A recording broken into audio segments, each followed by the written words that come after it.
अस्सलाम वालेकुम नाज़रीन। उम्मीद है आप खैरियत से होंगे, खुश होंगे, हंस खेल रहे होंगे। लेकिन जो हमारे मुल्क के हालात हैं, जो इस वक्त लाहौर में हो रहा है, बहुत तकलीफ दे है। एक ऐसा शख्स जो सिर्फ कानून और आइन की बात कर रहा है, इलेक्शन का मुतालबा कर रहा है, उसको अब आंसू गैस के शैलों पे रख लिया है और उसको गिरफ्तार करना जो है ना वो बहुत ज़रूरी हो गया है इन लोगों के लिए।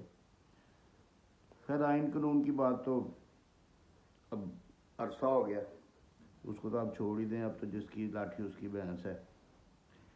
हम अपने टॉपिक की तरफ आते हैं। कल वाले टॉपिक को, जो परसों वाला, यानी कि जो परसों वाला टॉपिक था किराएदारी का, उसको ही हम आगे लेके चलेंगे।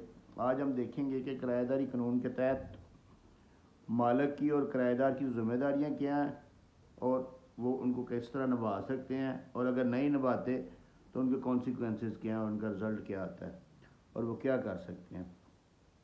तो सबसे पहले हम देखते हैं कि मालिक की जो है ना वो रिस्पॉन्सिबिलिटीज़, ऑब्लिगेशंस या ज़िम्मेदारियाँ क्या क्या हैं। सबसे पहले नंबर एक जो है ना, ये सेक्शन 12 है, जो पंजाब रेंटेड प्रेमिसेस एक्ट 2009 का सेक्शन 12 है। उसमें क्लियर कट जो है ना ये लिखी हुई हैं कि सबसे पहले जो है ना वो लैंडलॉर्ड जो है ना वो टीनेंट को एक सर्टिफाइड कापी जो है ना रेंट एग्रीमेंट की वो प्रोवाइड करेगा।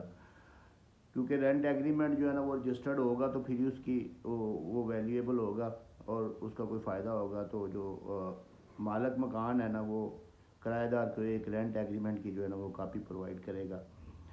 इसके बाद रिपेयर जो है ना प्रेमिसेस की, जिस यानी कि वो उस इतनी रिपेयर ज़रूर करवाएगा वो उसकी किराएदारी के हिसाब से कि जिसमें वो रहने के काबिल हो सके और वो रहायश इख्तियार कर सके, या अगर कोई दुकान है, कोई शॉप है तो वो अपना कारोबार कर सके।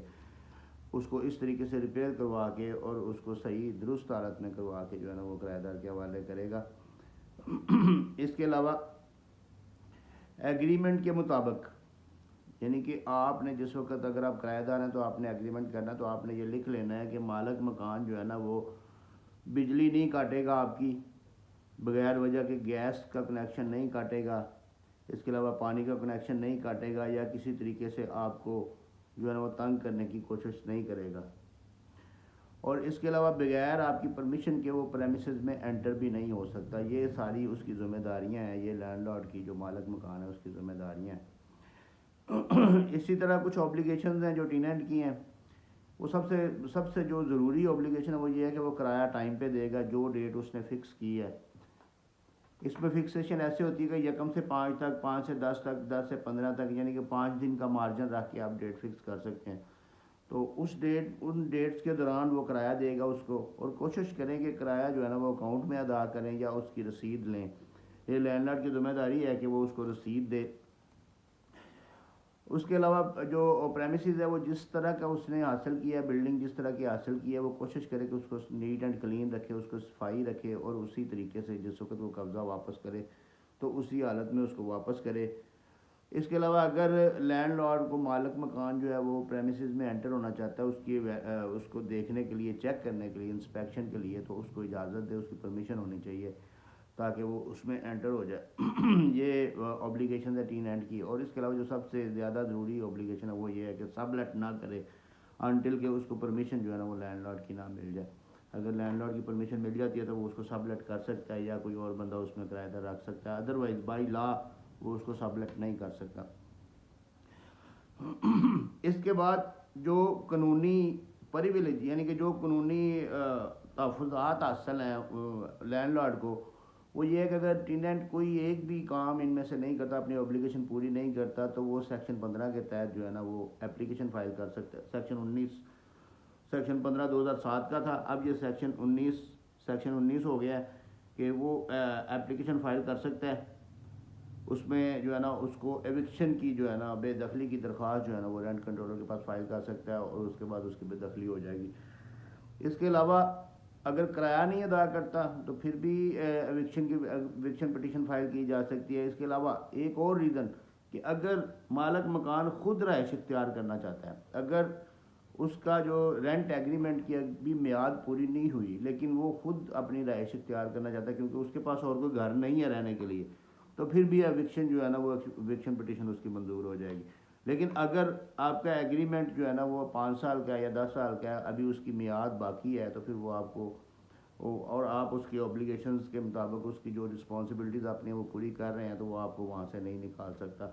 उसके लिए आप सेक्शन 19 के साथ 1920 के तहत जो है ना वो आप एप्लीकेशन फ़ाइल कर सकते हैं कि अगर वो आपसे किराया नहीं लेता तो आप रेंट कंट्रोलर के पास जाके एप्लीकेशन फ़ाइल कर सकते हैं कि मैं किराया अदा करना चाहता हूँ। कोर्ट जो है ना वो आपको अलाउ करेगी और आप कोर्ट के जो कोर्ट का अदालत का जो उसका बैंक में जो अकाउंट है उसमें आप जो है ना वो अपना रेंट अदा पे कर सकते हैं, और वहाँ पे वो फिर कोर्ट उसको मालिक को बुलाएगी और उसे कहेगी कि वो रेंट अपना वसूल करे, और इस सूरत में आपको कोर्ट जो है ना वो स्टे ऑर्डर भी जारी करेगी कि वो मालिक आपको जो है ना उस घर से निकाल नहीं सकेगा।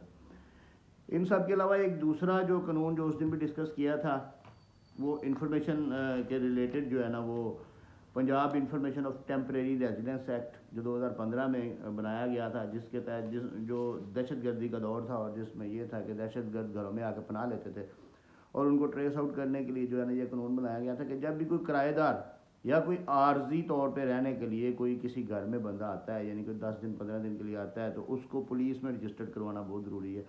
उसके लिए उसको कंपलसरी कर दिया गया था कि वो रजिस्टर्ड करवाए, अदरवाइज़ उसकी जो सज़ा है वो 10,000 से 1 लाख रुपए तक है, और 6 माह कैद मालिक को भी और किराएदार को भी हो सकती है। इसलिए ये सबसे ज़्यादा ज़रूरी है कि जिस वक्त भी आप मकान किराए पे लें या आप मकान किराए पे दें, तो तमाम पर्टिकुलर जो है ना, या कोई इसमें आपका जो प्रॉपर्टी एजेंट जो है ना, डीलर जो है ना वो शामिल है, तो उसको भी चाहिए कि वो इसको फौरी तौर पे पुलिस के पास रजिस्टर्ड करवाए। ये बहुत इजी है, मैंने पिछले लेक्चर में भी बताया था कि आप सिंपल एक एफिडेविट लेके उधर जो इनका ई सेंटर है, ई सहूलत सेंटर जो पुलिस वालों ने बनाए हुए हैं, वहाँ जाएँ, और टेनेंट भी जाए और लैंडलॉर्ड भी जाए, और अगर कोई प्रॉपर्टी डीलर है तो वो जाए, और वहाँ पे जाके अपने साइन अंगूठे करें और एफिडेविट दें और वहाँ पे उसको रजिस्टर्ड करवा दें।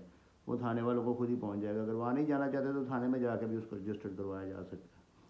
तो ये किराएदारी का टोटल जो लॉ है पाकिस्तान में वो यही है। इसके अलावा ये है कि ये जो एप्लीकेशन आप फाइल करें, आप किराएदार को फाइल करें या कोई मालिक मकान जो है ना वो एप्लीकेशन फ़ाइल करे, तो ये स्पीडी प्रोसेस है, स्पीडी ट्रायल है। इसमें आप एक चीज़ ज़हन में रखें कि इसमें कोर्ट फीस कोई नहीं होती।